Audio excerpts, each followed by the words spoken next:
ಥರ ತರಕಾರಿ ಬೋಂಡ ನೀವು ಯಾವತ್ತಾದ್ರು ತಿಂದಿದ್ದೀರಾ? ತಿಂದಿಲ್ಲ ಅಂದರೆ ಈ ರೆಸಿಪಿನ ಒಂದೇ ಒಂದು ಸಲನಾದ್ರು ಟ್ರೈ ಮಾಡಿ ಅಂತ ಹೇಳ್ತೀನಿ. ಸೊ ಇವತ್ತು ಬಂದು ನಾನು ಹಾಗೇ ಬೋಂಡ ಮಾಡ್ಕೊಳ್ಳೋಣ ಅಂತ ಅಂದ್ಕೊಂಡೆ. ಬೋಂಡ ಅಂದರೆ ಯೂಶಲಾಗಿ ಈರುಳ್ಳಿ, ಮೆಣಸಿನ್ಕಾಯಿ, ಕೊತ್ತಂಬರಿ ಈಗ ಹಾಕಿ ಮಾಡ್ಕೋತೀವಿ. ಸ್ವಲ್ಪ ಡಿಫ್ರೆಂಟಾಗಿ ಮಾಡೋಣ ಅಂತ. ಸೊ ಈ ರೆಸಿಪಿನ ನಾನು ತುಂಬ ಸಲ ಟ್ರೈ ಮಾಡಿದ್ದೀನಿ. ಆ್ಯಂಡ್ ಈ ಥರ ಯಾರು ಮಾಡ್ತಾರೋ ಇಲ್ವೋ ಗೊತ್ತಿಲ್ಲ, ನಾನಂತೂ ಮಾಡ್ತೀನಿ. ಸಖತ್ ಟೇಸ್ಟಿಯಾಗಿ ಬರುತ್ತೆ. ಇದು ಕ್ಯಾಬೇಜು ಇದೆಲ್ಲ ಹಾಕೋ ಕಾರಣದಿಂದ ತರಕಾರಿ ಬೋಂಡ ಅಂತ ನಾನೇ ಹೆಸರಿಟ್ಬಿಟ್ಟಿದ್ದೀನಿ. ಸೊ ಮೊದಲೇದಾಗಿ ನಾನು ಈರುಳ್ಳಿ, ಮೆಣಸಿನ್ಕಾಯಿ, ಕೊತ್ತಂಬರಿ ಇದೆಲ್ಲ ಮಾಮೂಲಿಯಾಗಿ ಹಾಕೋದು.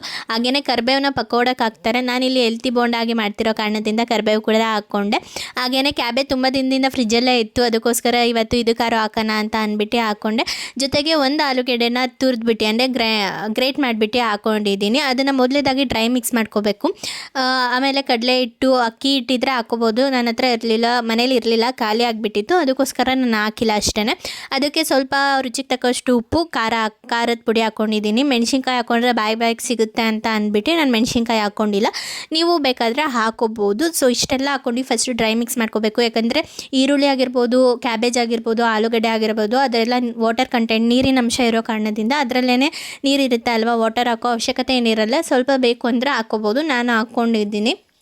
ಫಸ್ಟು ಡ್ರೈ ಮಿಕ್ಸ್ ಮಾಡಿ ಆಮೇಲೆ ವಾಟರ್ ಹಾಕ್ಕೊಳ್ಳಿ. ಆ್ಯಂಡ್ ಅದಕ್ಕೂ ಮುಂಚೆನೇ ನಾನು ಎಣ್ಣೆ ಕಾಯ್ಲಿಕ್ಕೆ ಇಟ್ಟಿರ್ತೀನಿ. ಅದು ಎಣ್ಣೆ ಏನು ಕಾಯ್ದಿರುತ್ತೆ ಅದರಲ್ಲಿ 1 ಸ್ಪೂನ್ ಎಣ್ಣೆನ ಹಾಕ್ಕೊಂಡು ಕೂಡ ನಾನು ಮಿಕ್ಸ್ ಮಾಡ್ಕೊತೀನಿ.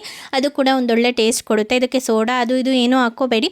ಸ್ವಲ್ಪ ಬೇಕು ಅಂದರೆ ಒಂದೇ ಒಂದು ಚಿಟಿಕೆ ಆಗೋಷ್ಟು ಹಾಕ್ಕೊಳ್ಳಿ. ಆ್ಯಂಡ್ ಇಲ್ಲಿ ಸ್ವಲ್ಪ ದಪ್ಪ ರೀತಿಯಾಗಿ ಹಾಕ್ತಾಯಿದ್ದೀನಿ. ಆ್ಯಂಡ್ ಈ ರೀತಿಯಾದ ಬೋಂಡನ ಒಂದೇ ಒಂದು ಸಲ ಟ್ರೈ ಮಾಡಿ. ನೀವು ಈ ರುಚಿನ ಯಾವತ್ತೂ ಕೂಡ ಮರೆಯೋದಿಲ್ಲ. ಹಾಗೆ ಸ್ವಲ್ಪ ಹೆಲ್ತಿಯಾಗಿರುತ್ತೆ. ಆಮೇಲೆ ನೀವು ಕೂಡ ಇದನ್ನು ಪದೇ ಟ್ರೈ ಮಾಡ್ತೀರಾ. ಇದಕ್ಕೆ ನಾನು ಗ್ರೀನ್ ಚಟ್ನಿ ಜೊತೆ ತಿಂದೆ.